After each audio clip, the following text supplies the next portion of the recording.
آج ہمارے بڑے اسپیشل گیسٹ بھی موجود ہیں مرزا اشتیاق بیگ صاحب، جو کہ میک اے وش فاؤنڈیشن رن کرتے ہیں. اس میں ان بچوں کی وشز کو پورا کرتے ہیں جو کہ اپنی زندگی میں کسی بیماری کی وجہ سے، میں چاہوں گا لوگ تالیاں بجائیں اسپیشل، کسی ٹرمینل سٹیج پر آ جاتے ہیں اور پھر ان بچوں کی جو آخری خواہش ہوتی ہے وہ یہ پوری کرتے ہیں. اور صرف یہ پاکستان میں یہ کام نہیں کرے بلکہ یہ 5 بر اعظموں میں تقریباً 55 ممالک میں ان کی یہ میک اے وش فاؤنڈیشن کام کر رہی ہے. اور اب تک ماشاءاللہ سے 16,000 سے زائد پاکستان میں، جی پاکستان میں. مدیہ میں صاحب یہ بھی ایڈ کرنا چاہوں گا کہ جس طرح ہم سارم بھائی سے ہر روز ملتے ہیں اور باتیں کرتے ہیں کہ ہر ایک کی رسپانسبلٹی اللہ تعالیٰ نے بانٹی ہوئی ہے. بالکل بالکل. تو یہ ایک عجیب کام ہے. اس دن باری بھائی جب آئے تھے انڈس والے تو میں ان کو دیکھ کے یہ سوچ رہا تھا کہ کون شخصیت ہے جو اتنا بڑا کام کرتے. تو ان کو دیکھ کے یہ مطلب the kind of family comes from, یہ بہت کچھ اور کر سکتے تھے جو کہ اپنی زندگی اپنے تحت گزارتے، لیکن انہوں نے سلیکٹ یہ کیا کہ میں اپنی زندگی وقف کروں گا ان بچوں کے لیے جن کی آخری خواہشیں پوری کرنی. تو ان کے ساتھ جب ہم نے ڈاکٹر صاحب جتنے پروگرامز ماشاءاللہ میں اتنے سالوں سے یہ کام کر رہا ہوں، آلموسٹ 10 ایئرز، ہر سال یہ بچوں کو لے کے آتے ہیں اور پھر یہ کرتے کیا ہیں کہ ہمیں اکثر کہتے ہیں کہ میں یہ چیز لے کے آؤں گا تو آپ اپنے شو میں ان کی خواہش پوری کر دیجیے گا. یعنی ان کیس ہمیں نہیں کہتے کہ آپ کریں، اگر کسی کے وسائل نہیں ہیں یا کسی سے اپروو، کیونکہ چینل کا ایک سسٹم ہوتا ہے، اول تو چینلز بھی بہت کرتے ہیں، ان کیس کوئی ایسی چیز ہو جہاں نہ کرنا تو پھر یہ کرواتے ہیں. تو سب سے پہلے آپ کو ویلکم کہیں گے. Thank you very much. جی اپنے ٹاپک کی جانب آغاز کریں گے. بالکل جی. اور میں چاہوں گی پہلے میمونہ آپا آپ سے ہم سوال کریں. یہ جو سوشل میڈیا ہے، دیکھیں اس کے اگر ہم پازیٹیو پہلو دیکھیں تو اتنے زبردست ہے کہ ہماری اس محفل میں اگر کوئی اچھی چیز ہوگی تو وہ سوشل میڈیا پہ جائے گی اور آہستہ آہستہ پھیلتی جائے گی اور ہم دنیا میں ہوں نہ ہوں وہ صدقہ جاری کے طور پہ ہمیں ملتی رہے گی. جیسے مرزا اشتیاق بیگ صاحب بھی ہمارے ساتھ موجود ہیں، ان کی بھی ایسی کوئی چیز ہو سکتا ہے، کوئی بندہ کوئی میں مدد کرنا چاہے تو وہ اس ایک کلپ کے تھرو ہماری مدد کر سکتے ہیں.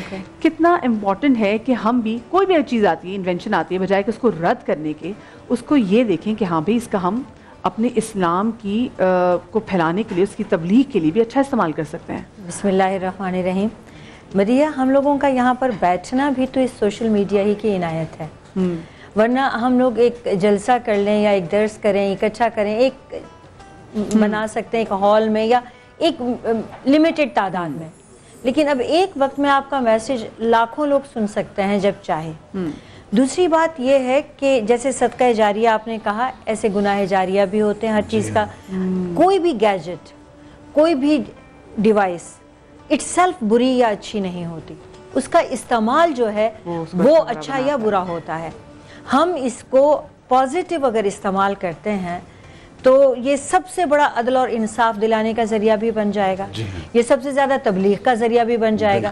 بلغوا عنی ولو آیا والی جو ابھی آپ نے حدیث کوٹ کی کہ آپ صلی اللہ علیہ وسلم نے فرمایا کہ میری طرف سے پہنچا دو بھلے ایک آیت ہی کیوں نہ ہو. اب ہم ایک وقت میں کئی ایک آیات، کئی ایک پیغام، بلکہ پورا خطبہ حجۃ الوداع کئی جگہوں پہ لاکھوں لوگوں کو سنوا سکتے ہیں، پہنچا سکتے ہیں. تو میں یہ سمجھتی ہوں کہ جس طرح سے سوشل میڈیا اس وقت ہمارے اسلام کو، ہمارے دین کو، ہمارے مسلمانوں کو خراب کرنے کے لیے ایکٹیو ہے، اتنا ہی یہ سوشل میڈیا اس کو ٹھیک کرنے کے لیے بھی کام اور اس کی اچھی صورت بنانے کے لیے بھی سب سے زیادہ یہی کام میں آ سکتا ہے. ورنہ ہمیں میں اپنی بات کروں گی، کوئی ضرورت نہیں تھی کہ اپنا گھر بار چھوڑ کر میں آ کر ان دنوں کے لیے یہ کام کروں. بالکل ہم جانتے ہیں کہ آپ اسپیشلی سعودی عربیہ سے آپ انفیکٹ مدیہ میں آپا کے بارے میں یہ بتاؤں کہ اپنا خود سے ٹکٹ لیتی ہیں اور یہ بغیر کسی ڈیسیجن کے یہاں پہ آتی ہے کہ میں دین کا کام کرنا چاہتی ہوں.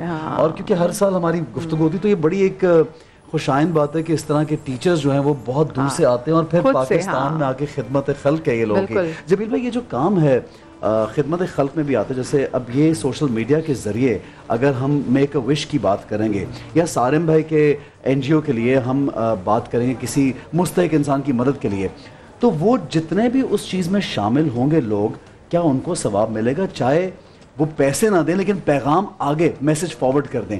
اور اس کے برعکس جب کسی پہ الزام لگا ہو، بہتان لگا ہو، کسی نے جھوٹ باندھا ہو یا کسی کی بری ویڈیو جو اکثر ہم دیکھتے ہیں آج کل یوٹیوب پہ پوری آپ کی بایوگرافی بنائی ہوتی ہے، آپ نے وہ پھیلا دی، آپ نے مذاق میں آگے کر دی 10-15 لوگوں کو، انہوں نے پھر آگے کر دی، اس کا گناہ بھی اتنا ہی ملے گا. یہ بتائیے ذرا وضاحت کیجیے.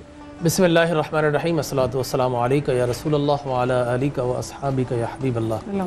سب سے پہلے تو بنیادی بات میں آپ سے یہ عرض کر دوں کہ اللہ نے سورۃ الشمس میں کئی قسمیں ارشاد فرما کر یہ بتایا ہے وَنَفْسٍ وَمَا سَوَّاهَا فَأَلْهَمَهَا فُجُورَهَا وَتَقْوَاهَا کہ ہم نے انسان کے دل کے اندر، اس کے نفس کے اندر نیکی کو بھی رکھ دیا ہے، برائی کو بھی رکھ دیا ہے. اس لیے ہم کہتے ہیں رب جو ہے خیر کا بھی مالک ہے، شر کا بھی مالک ہے.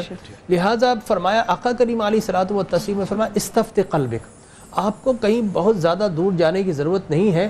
آپ اپنے دل کو قاضی بنا لیں، اپنے دل کو منصف بنا لیں، اپنے دل کو مفتی بنا لیں، اس سے فیصلہ کریں. اچھا یہ ہمارا قلب ہے نا، یہ ذہن ہے، یہ اگر غلط کام کرتے ہیں آپ کو الارم ضرور آتا ہے، آپ کو وارننگ آتی ہے، الرٹ، ایک کال آتی ہے، ایک فیلنگ ہو جاتی ہے کہ کچھ غلط کیا ہے. ہاں کچھ غلط کیا. اچھا کرتے ہیں تو فرط و انبساط کی لہریں اٹھتی ہیں کہ آج سیٹسفیکشن آپ کو ہوتی ہے. تو اللہ نے یہ سسٹم انسان کے اندر رکھ دیا.